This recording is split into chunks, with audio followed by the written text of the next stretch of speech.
Destined Rivals is an incredibly hyped set in light of Team Rocket being a big part of the set. And today we've got some more Team Rocket cards to look at and more.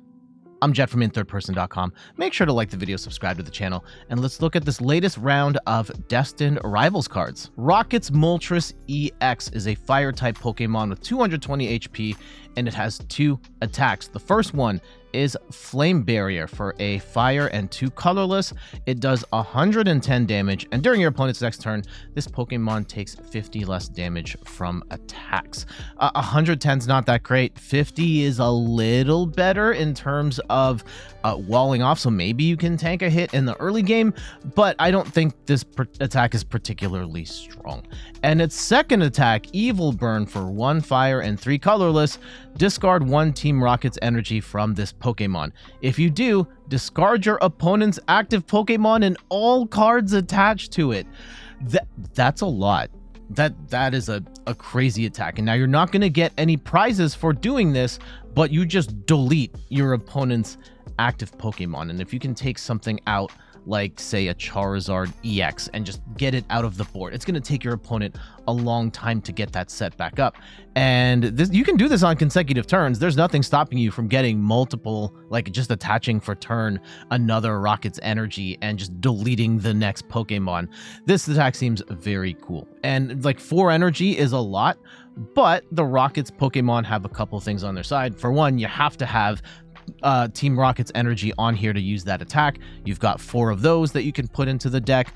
We also have Rocket's Spidops, where it has that charge up ability where you can accelerate a basic energy from your discard pile to this Pokemon, at which point you can then just energy switch it to the Rocket's Moltres. So getting this attack set up is actually not the worst. I don't know if you could build an entire deck. I know some people will. I'm very excited to try this out and see if this is actually going to be good. The other legendary birds have cards too, but they don't get the EX treatment, at least for the time being.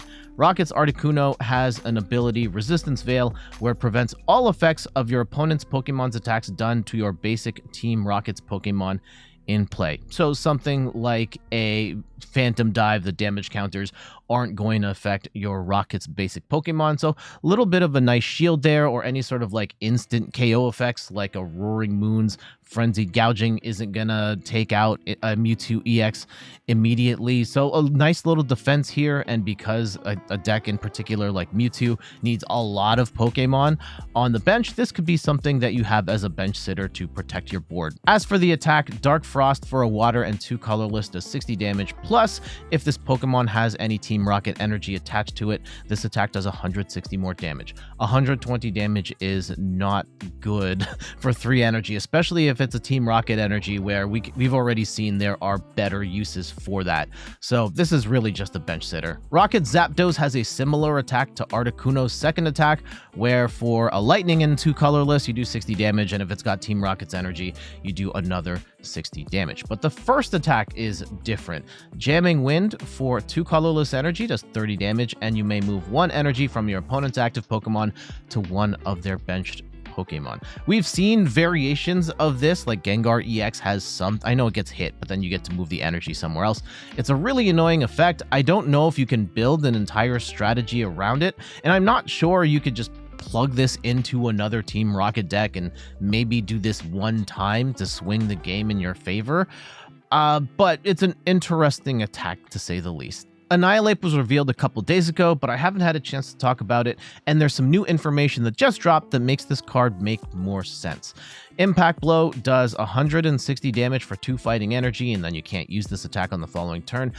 But if this Pokemon has 2 or more damage counters on it, you get to swing for an extra 120 damage, making this attack do 280 damage total. And the big question mark in the last few days was like, how are you getting 2 damage counters on this Annihilate?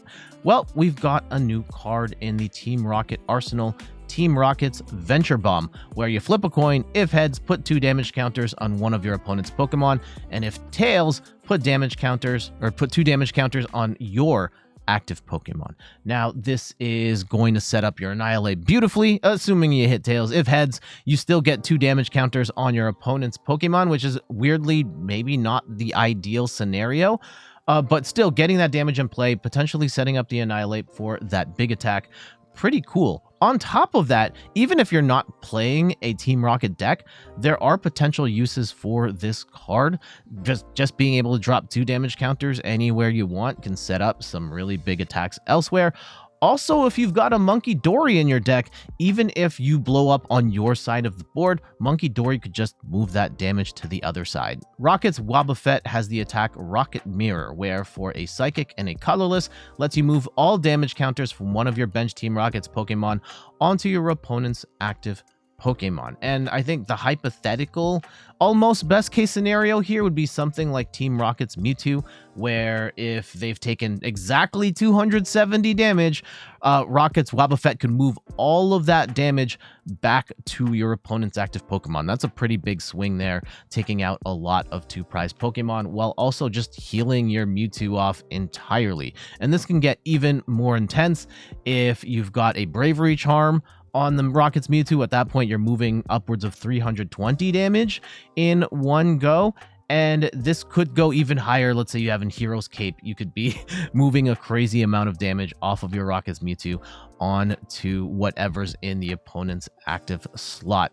I'm not sure if this is going to be enough. There's enough here of a game plan for like tanking and moving the damage. It feels exhausting thinking about having to make all of that work over the course of the whole game. But I think you could pull this off at least once. Rocket's Ampharos has the ability Darkest Impulse. When your opponent plays a Pokemon from their hand to evolve one of their Pokemon during their turn, put 4 damage counters on that Pokemon. The effect of Darkest Impulse doesn't stack. So we're seeing a lot of damage counter play in the Rockets cards, and we're actually going to see more of that here. This doesn't stack, so there's no point in setting up more than 1 Ampharos. Again, this attack sucks, so we're not going to be attacking with this thing at all, but as a bench sitter, pretty cool option. And Rocket's Mareep is actually not that bad. Well, 60 HP is bad, so it's going to be a nightmare keeping that on the bench in light of Dragapult being everywhere. But Provision for a colorless energy lets you search your deck for an item card and put it into your hand. That could be the rare candy to get Ampharos set up, or just something else. Blaziken is a stage 2 fire-type Pokemon with 2 attacks. The first attack is nothing to write home about, but its second one, Inferno Legs, for 2 fire and a colorless, does 120 damage to the active, and if you discard 2 energy from this Pokemon, this attack also does 120 damage to one of your opponent's bench Pokemon. We love bench sniping in this game, and 240 total across 2 different targets is great, whether you're softening up 2 bigger targets or taking out 2 smaller targets.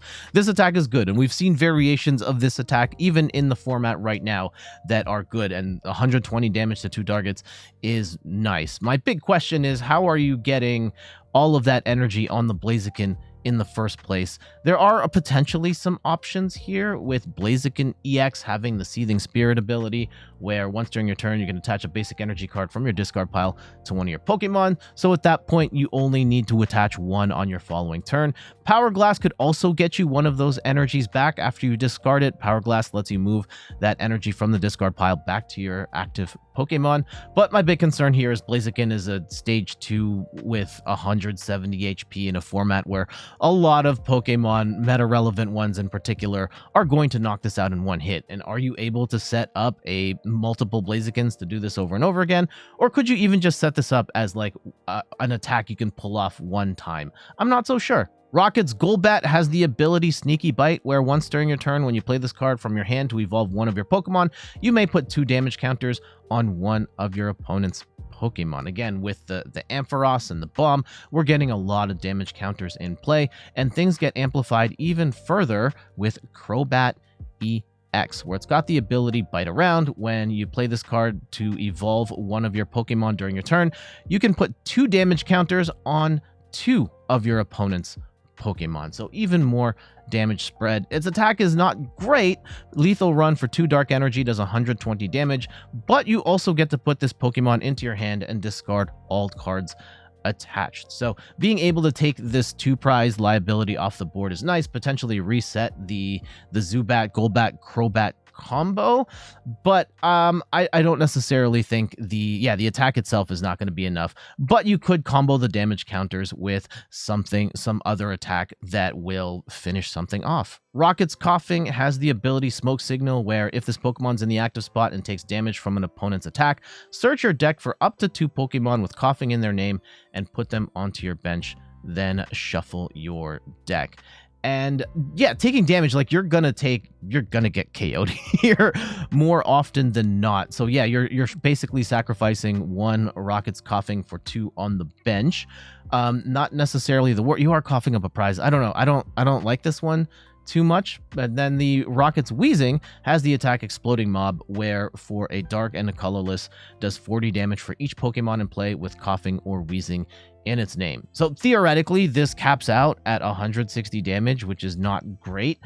But if there's some sort of way of maybe like the Tandemaus and the Mousehold family, where they're able to have the coughings and the wheezings independent of one another, where wheezing could just be by itself. I don't know how you pull that off. Maybe there's a way of doing that they show down the road. Then you can potentially have upwards of 8 of these all at once, and that's doing really good damage. But as it currently reads, you're capping out at 160 damage, and I don't think it's worth it. The only real benefit I see to this is that Mewtwo EX needs a lot of Rocket's Pokemon in play, and Rocket's Coughing technically gets you 2 extra ones on the bench. So you're coughing up 1 in order to get 2 on the bench. Rocket Sneasel can really take advantage of all the damage counters you are dropping in play, whether it's from Ampharos, Golbat, Crobat, and so on. Its attack Hit the Wound for 2 Dark Energy does 20 damage to one of your opponent's benched Pokemon for each damage counter already on that Pokemon. This is a very cool attack considering all of the other pieces. It feels like there might be maybe too much work to get all the damage in play so that you can take a big KO with a bench snipe with the Sneasel, but I do like this attack a lot. I do think the damage counter strategy, it might work. You'd also have to keep in mind this is a Sneasel. There's no Weavile that we've seen, and we have seen this in the past with the other team Pokemon where they don't necessarily have the full evolution line for all of them. So we're probably not going to see a Weavile at this point if they didn't show it. And because of that, the Sneasel 80 HP, this is getting knocked out on the following turn. So you really need this to uptrade into a multi-prize Pokemon. So Titan EX is thick. It is a stage 1 with 300 HP, which is the same as Archaludon EX, which is a very tanky Pokemon in the current meta. This is probably going to be just as tanky. And it has the ability Snow Cover, where whenever your opponent plays an item or supporter card from their hand, prevent all effects of that card done to this Pokemon.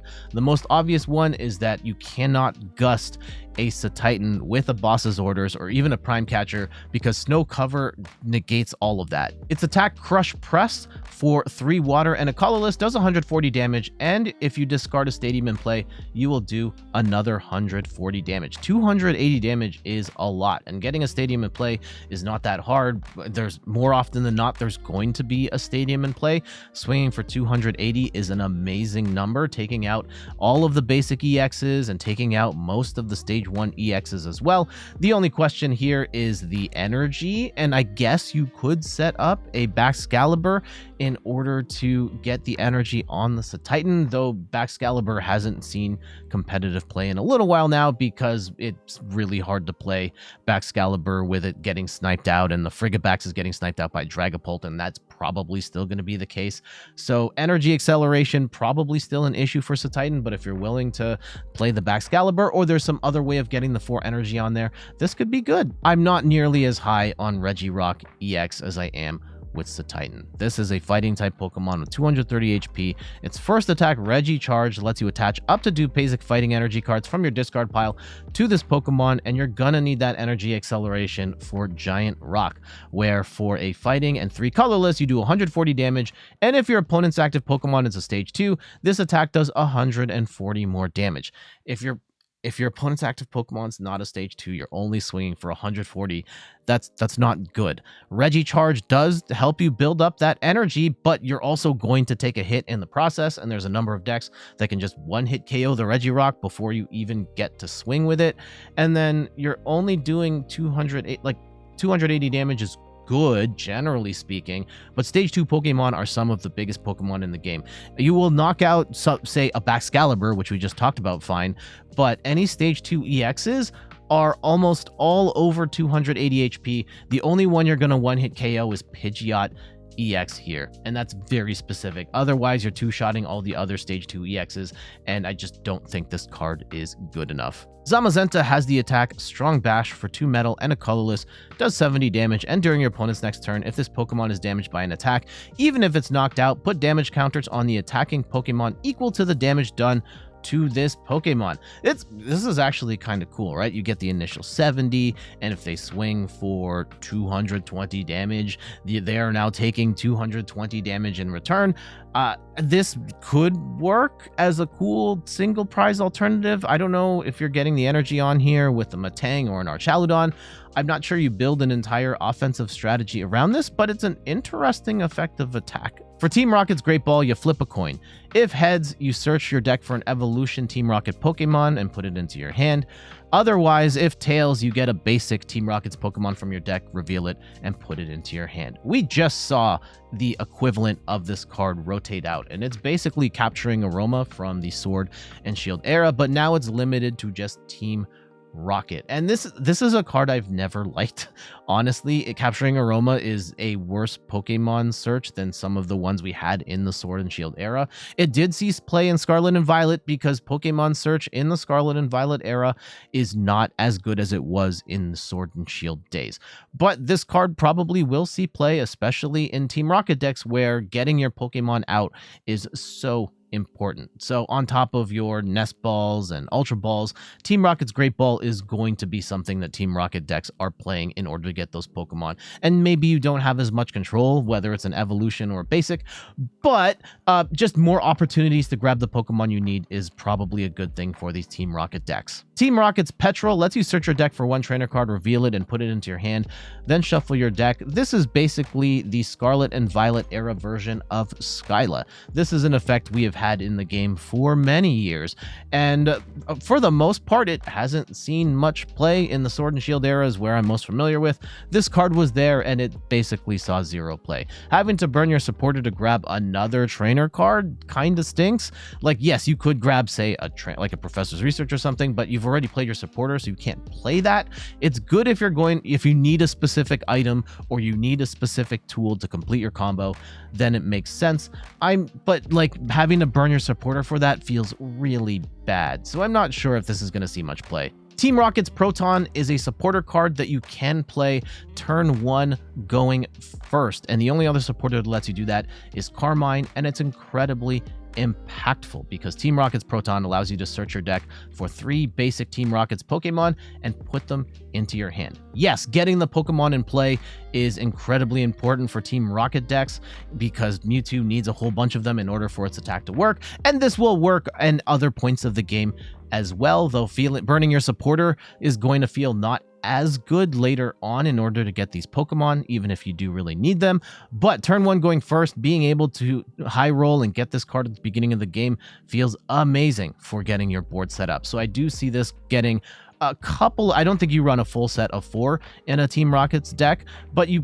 probably want to run at least a few of these in order to give you the best opportunity to set up. And there we go. That's a look at the latest round of Destined Rivals cards. The Team Rocket stuff in particular is really starting to take shape. It looks like a really cool archetype with a lot of different pieces. We're seeing a lot of damage counters happening here and some single prize attackers with the Sneasel, and the Moltres could be absolutely insane if you can get the combo and just delete your opponent's active Pokemon over and over again. But what say you? What do you think of these Team Rocket cards? But for now, I gotta get going. Thank you so much for watching. You can find me on all the things: YouTube, TikTok, Twitter, and Instagram at InThirdPerson. You can find me on Twitch at InThirdPerson, where I stream the Pokemon trading card game every Sunday at 10 a.m. Eastern Time. And check out the website InThirdPerson.com for more articles and videos on video games, board games, and other nerdy pursuits. So until the next one, I'll see you later. Bye-bye.